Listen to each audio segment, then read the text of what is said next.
بسم اللہ الرحمن الرحیم۔ اسلام میں موت کے بارے میں قرآن کیا کہتا ہے؟ جب مسلمان مر جاتا ہے تو کیا ہوتا ہے؟ موت سب سے تلخ حقیقتوں میں سے ایک ہے، زندگی اور سب سے زیادہ خوفناک سوچ جو کسی کے پاس ہو سکتی ہے۔ تاہم اگر کوئی شخص موت کو صحیح معنوں میں سمجھتا ہے اور اللہ تعالیٰ کی رحمت پر پختہ یقین رکھتا ہے تو وہ اب موت سے نہیں ڈرے گا۔ اسلامی صحیفوں کے مطابق یہ دنیا عارضی ہے، فانی ہے۔ یہ مومنوں کے لیے آزمائش کے سوا کچھ نہیں، جس کا بدلہ جنت یا جہنم ہے۔ اسلامی روایات میں جب کوئی شخص مر گیا، اللہ سبحانہ اللہ تعالیٰ موت کے فرشتے عزرائیل علیہ السلام کو بھیجتا ہے تاکہ انسانی جسم کے نازک سے حصے سے روح کو نکال سکے۔ جب اللہ تعالیٰ نے تمام ارواح کو پیدا کیا تو سب سے پہلا کام اس سے تمام انسانوں سے اس کی قدرت اور ربوبیت کی گواہی دینے کے لیے کیا۔ اس کا مطلب یہ ہے کہ مقصد زندگی یہ سمجھنا اور یقین کرنا ہے کہ اللہ اس کائنات کا خالق ہے اور ہم سب کو صرف اسی کی عبادت کرنی چاہیے۔ کیا تم نے یہ خیال کیا کہ ہم نے تم کو کھیل میں بغیر کسی مقصد کے پیدا کیا اور تم ہمارے پاس واپس نہیں لوٹائے جاؤ گے؟ اللہ تعالیٰ قرآن پاک میں فرماتا ہے، اور آسمانوں اور زمین کی بادشاہی اللہ ہی کے لیے ہے اور اللہ ہر چیز پر قادر ہے۔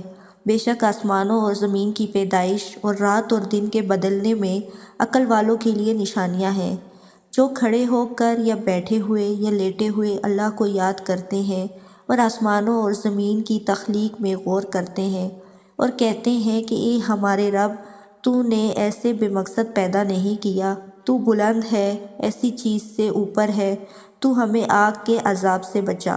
واقعی خدا کی طرف سے ہم آتے ہیں اور واقعی خدا کی طرف ہماری واپسی ہے۔ کہہ دو کہ اگر آخرت کا گھر اللہ کے ہاں صرف تمہارے لیے ہے اور لوگوں کے لیے نہیں تو موت کی تمنا کرو اور تم سچے ہو۔ لیکن توبہ ان لوگوں کے لیے نہیں ہے جو گناہ کرتے رہتے ہیں۔ جب ان میں سے کسی کو موت آتی ہے تو وہ کہتا ہے کہ میں اب توبہ کرتا ہوں، اور نہ ہی یہ ان لوگوں کے لیے ہے جو کافر ہوتے ہوئے مرتے ہیں۔ ایسے لوگوں کے لیے ہم نے دردناک عذاب تیار کر رکھا ہے۔ قرآن پاک کی آیت ہے۔ اور جو کچھ ہم نے تمہیں دیا ہے اس میں سے خرچ کرو، اس سے پہلے کہ تم میں سے کسی کو موت آ جائے اور وہ کہے کہ اے میرے رب، کاش تو مجھے تھوڑی دیر کے لیے مہلت دے دے تو میں صدقہ کر دوں۔ اور ان میں سے جو ہو جائے نیک، لیکن اللہ کسی جان کو اس کا وقت آنے پر کبھی تاخیر نہیں کرتا، اور جو کچھ تم کرتے ہو اللہ اس سے باخبر ہے۔ تم جہاں کہیں بھی ہو، موت تمہیں آ پکڑے گی، خواہ تم قلعہ بند میناروں میں ہی کیوں نہ ہو۔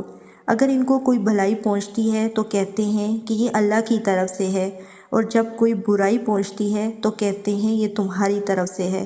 کہو سب اللہ کی طرف سے ہے، ان لوگوں کو کیا ہو گیا ہے کہ کسی بات کو نہیں سمجھتے۔ ایک شخص کے مرنے کے بعد اس کا خاندان غسل کی تیاری شروع کر دیتا ہے، مکمل جسم کی تطہیر کی رسم۔ اس کے بعد جنازہ، میت کو کفن، خالص سفید کپڑے کی 2 چادروں میں لپیٹ کر مسجد میں لے جایا جاتا ہے، جہاں نماز جنازہ ادا کی جاتی ہے۔ نماز سے فارغ ہونے کے بعد میت کو قریبی قبرستان میں لے جایا جاتا ہے، جہاں اسے 6 فٹ زمین کے اندر دفن کیا جاتا ہے۔ جنازے کو ایک بند قبر میں تنہا چھوڑ دیا جاتا ہے۔ جب موت کے 2 فرشتے منکر اور نکیر احتساب کے لیے میت سے ملاقات کرتے ہیں، یہ فرشتے قبر کے اندر مردوں کے ایمان کی جانچ کے لیے مقرر کیے گئے ہیں۔